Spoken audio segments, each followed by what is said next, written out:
Time versus material. Is it cheaper to buy brand new and cut, splice, and install? Or do you look for used deals on classifieds and then deal with problem after problem with the existing fence being out of square?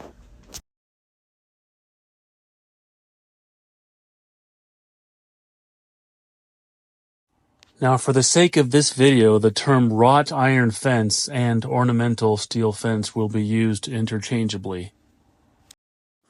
You can use multiple style clamps to get your pieces square and level and exactly where you need them for splicing, end caps, and other uses.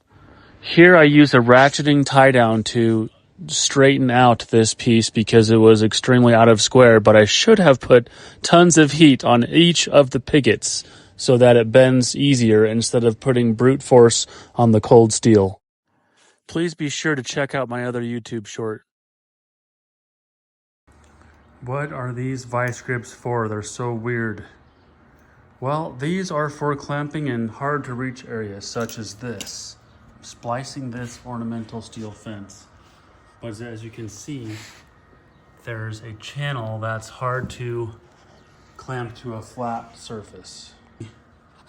I've got these special vice grips that can clamp to the inside of a channel.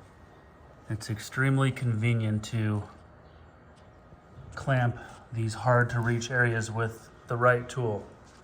So now I can put a tack and join those two pieces together. Now when you're splicing ornamental steel, or anything for that matter, it's very important to put a slight bevel on where you're going to be welding and also preheat, especially on a cold day like today where it's freezing. Definitely want to preheat. Take all the moisture out of the steel. So after multiple attempts, this 8-foot piece, I have to keep splicing together lots of good and bad pieces to make it work. It's kind of hard to tell from here, but I need to do a splice there. It's two separate pieces. And you come over to these clamps right here, and I've got a piece of angle iron there to brace it, keep it nice and square, straight. And there will be another splice there. Don't know why it keeps going blurry. So yeah, it's quite the challenge there. All right guys, so this is not in the contract, but when this fence is installed, it will be difficult to get to the bottom. Now I didn't clean the bottom off perfectly, but I got the loose rust off. So this is just light rust. We just did a clear coat so it doesn't rust out too bad, but most welders will not even care about the bottom rusting out. And even though it is rusted a little bit, this clear coat will help it from rusting all the way out.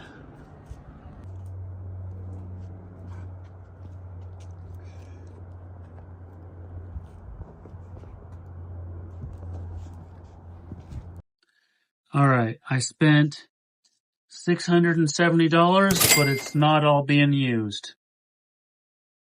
3.5 by 3.5 are those 7 posts. Those are the long ones that I chopped in half. Anyway, we made 7 posts. That's 356. The half by half bar, we only used one of them, so I'm only $9.95. The hinges are for the gate.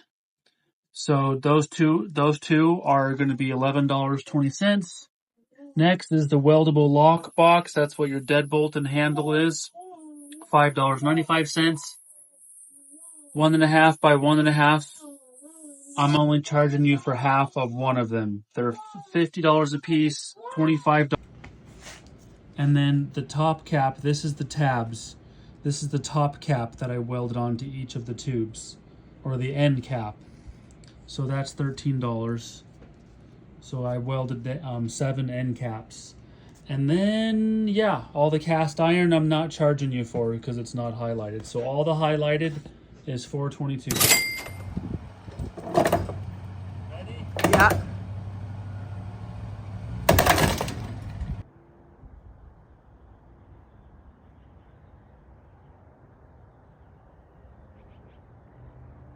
Nice. These weldable lock boxes are available in store, but there's so much more options online as well. It's very important to be aware of your surroundings, especially next to utilities such as natural gas. So it's very important to call 811 or go online and get all your utilities marked out before you start digging 18 to 24 inches down.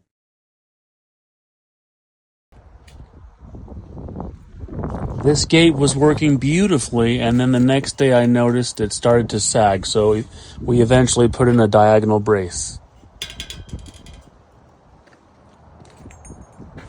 Once again, we're working with recycled or used ornamental steel fencing, so not everything is square and level, and so we use our strong arm clamps that you can pick up at any welding supply store. This is yet another 30 amp welding adapter that I had to buy for my Miller Multimatic. We tied into the dryer outlet, but please check out my other post regarding those welding adapters. Look at this gorgeous locking gate with a lockbox, diagonal brace, weldable hinges. Look how gorgeous she is. Steel ornamental gate. Every post is 24 inches in concrete.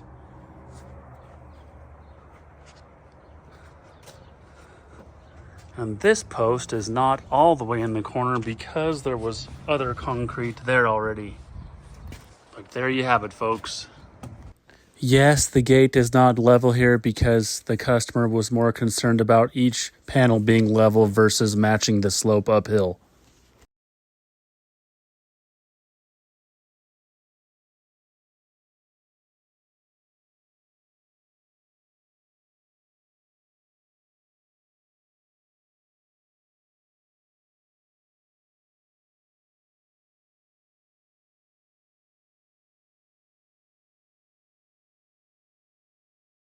Okay, let's go.